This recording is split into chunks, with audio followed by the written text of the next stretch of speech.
This is Pops, and I got to see Bonhoeffer, Angel Studios' next film. It comes out later this month. Let's talk about what's good, what I liked, what I didn't like, and if it's for you right now. All right, I'm going to be perfectly honest with you. I am biased because Angel Studios is making the exact kind of movies that I would make. A lot of dramatic biographies that really kind of challenge culture, tell stories that haven't been told. And while a lot of folks may not have, this is possibly the first time people will hear of Dietrich Bonhoeffer and all of the different things he did in this extraordinary short life. Like he passes away. I think he's only 39 when he passes away. But the film is set in the 40s in the middle of this drama. We get a little bit of the backstory and the journey in one little story arc with him being a child and kind of coming along. And then we have kind of the end of his life. He's been captured by the Nazis, and we kind of see his fate play out as well. So with flashbacks moving forward and back, the film kind of never deep. It never kind of goes deep into any little piece. It kind of bounces around through those sort of journeys. It kind of ties it together to tell you all about his life. All right, he's in present time. He's been captured by the Nazis. They're moving across. They know there's a big threat. He's there among these prisoners. They're trying to figure out how that's going to navigate and who he's going to be brought in front of and who he's going to be face to face with, other different historical figures. I think that all of this was shot exceedingly well. I think obviously this is a beautifully shot film. It's executed perfectly well, and obviously the pacing is juxtaposed with what is happening then, and then obviously this type stuff, which is from his past. This is the young Bonhoeffer. His brother dying in the war, he goes away to World War One, is a very traumatic thing for him. And I love the fact that we don't like gloss over that because it does shape his beliefs as like a pacifist, and then also using his role as a pastor and preaching the gospel of Jesus as sort of like an anti-war message, not just an Nazi thing or anti-Jew thing or pro-Jew thing or anything like that. No, it's like he's an anti-war guy. So I loved all of the way that this was kind of constructed and put together. Some of the best elements of the film is where he goes to America. He finds jazz for the first time. He meets Frank, who's so influential in his life. His talents as a classical pianist kind of come into play, and he's really immersed into a different type of culture, and then ultimately leads to a different type of church, going to a black church and preaching the gospel just completely unhinged. And while it's not really said in the movie, you kind of get this great conversation around a dinner table where it's like, basically Dietrich is, I'm religious, but he wasn't born again. He wasn't like a Jesus person. So you really get sort of like, are you going through the motions? What are you doing with your life? Are you passionate? Are you really putting religion out there? Or are you just kind of fake and phony? Now, I want to make sure that I'm clear, and I want to make sure I get your attention when I say this. The movie is not preachy or pretentious. So I don't think I ever felt as though the movie was pointing its finger at the audience and saying, listen, hey, you, I think it just does a good job of conveying someone who is sort of that modern saint. To be honest, the movie is a great, beautiful film that conveys his life at a very 10,000-foot level. We don't get super in the weeds with even his youth or his school days, his time in Harlem, back in Germany, moving here, moving there. We get just a lot of it.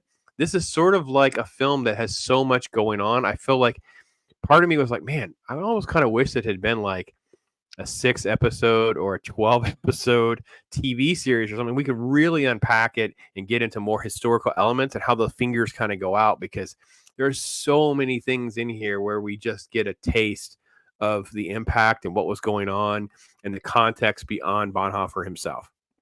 All right, the film is subtitled Pastor, Spy, and Assassin. And this is sort of that assassin phase where we get into different things with obviously the religion and the secret alliances and different missions and things that are happening behind the scenes. They kind of have this scheme where they're going to assassinate the Fuhrer. It doesn't quite go as they wanted. I didn't quite even remember all the details. I knew he was tied to pieces of this. I didn't know if we were going to end up like a Valkyrie story arc. I will say this is again why I think a TV show or something that could have like really pulled this back, we could have gotten more details. But I love the fact that they at least included it. I do like the fact that he represents the Germans that are very anti all of this, and he was way out in front of that. So no one can really challenge his credibility or say he's a bandwagon hopper or hey, you're really pro-Jew or you're this and that. No, he was way out in front on like, this is not right. And I think they cover the fact that the Bibles are taken out of the church and here's the new Bible. And you get a great speech by pastors and different moments that show their transition as well. Some that were not on the same line and pathway as Bonhoeffer. And then later they come to see that. You even have that great, sort of like a big speech comment thing. Martin Niemöller, I think is how you say his name. He's the one that does the famous. When they came for the socialists, I didn't stand up for the socialists because I wasn't a socialist. Then they came for so and so. Then they came for so and so. So when they come for me, will there be anyone to stand for me? That famous epithet, that favorite line, is in the movie at least a little bit. And again, I wish there was more that we can unpack there. So the film, again, does a great job of giving us all of that, but not getting too deep into it. The film also just kind of does a cursory thing with Churchill and England tying together. You get a little bit. You have one little scene with that again, the attempted attack on the Führer himself. It doesn't get overtly political. It doesn't spin its wheels in other big figures that would overshadow Bonhoeffer or anything like that. It just kind of gives you some context. It plays loose with all the different things, like compacting the timeline, or not even really giving you like a timeline. They kind of just bounce around a little bit. So you kind of can lose a little bit of the spacing on different events, but overall, it all threads together very, very well.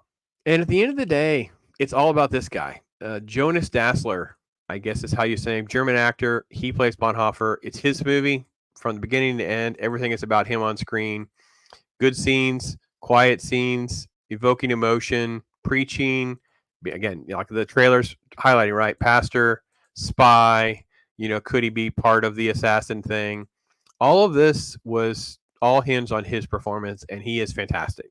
Overall, this is a film. Obviously, I don't think it's quite as good as Cabrini, which is earlier this year. A great story, more beautifully, more cinematic. But they did a good job here of, instead of getting deep into the Italian and making it more of a foreign language sort of feel, this movie doesn't. Everybody just speaks English. Just let it all go. Just don't get into that. That can be both a positive and a negative depending on your perspective on it. So it doesn't feel as quite as authentic because of that. Also, because they stay very high level, you're just kind of quickly moving through things. So you don't feel, I think, some of the gravity of what's happening. Like later in the movie, there's a quick line about all the books I've written. And reality is he did so much by this time at his age. He's all his stuff. And when we get to like the prison scenes, you see him writing, and you have this thing that gets published later called the Letters from Prison. It doesn't carry the weight. We don't have the magnitude that it could have gotten. But I don't also know exactly how you're going to do more, because the movie's not overtly long. It's a little over 2 hours long. So it's not like a 3-hour epic or anything like that. And nor do I want it to be a 3-hour epic. So I'm kind of like really torn on this part of it. Found it very enjoyable. And I also find it to be much more rewatchable probably than Cabrini. Definitely a lot more commercial and definitely a lot more for the masses. I think if you're not aware of him at all, this is a great sort of entry point, rather than if you're already a Bonhoeffer expert or you know about all these books or whatever. You'll probably be let down that there's not a lot of meat on the bone. It's pretty thin and lean. So overall, I'm going to put the movie very strong at about a 3.5 to a 4 out of 5. It's going to kind of depend on that kind of caveats of where you're kind of land on that. The rewatchability will be the key for me if I move it even up a little bit more. It's top 10 of the year for me so far, but it may not be like top 5. It's sort of like the rewatchability factor. I'm not sure. Mrs. Pops and I are going to try to watch it again. I can get a better feel for what that second or third viewing kind of feels like. So I'm really hopeful that you guys will see this movie, support Angel Studios. I think that the independent studios, people that are out there telling true stories, is a huge value, not only to the market, but especially people who want sort of like those challenges to our culture. People who are members of faith, people who think that the culture today is sort of like being pulled apart. This movie deals with all of it. It's dealing with race. It's dealing with the war and the prejudices. It's dealing with so many deep issues that are really relevant today. I loved all of that. I think this is a great film, and hopefully you'll go see it and you'll enjoy it. Tell me what you guys think. Thanks for watching, everybody. I am Pops.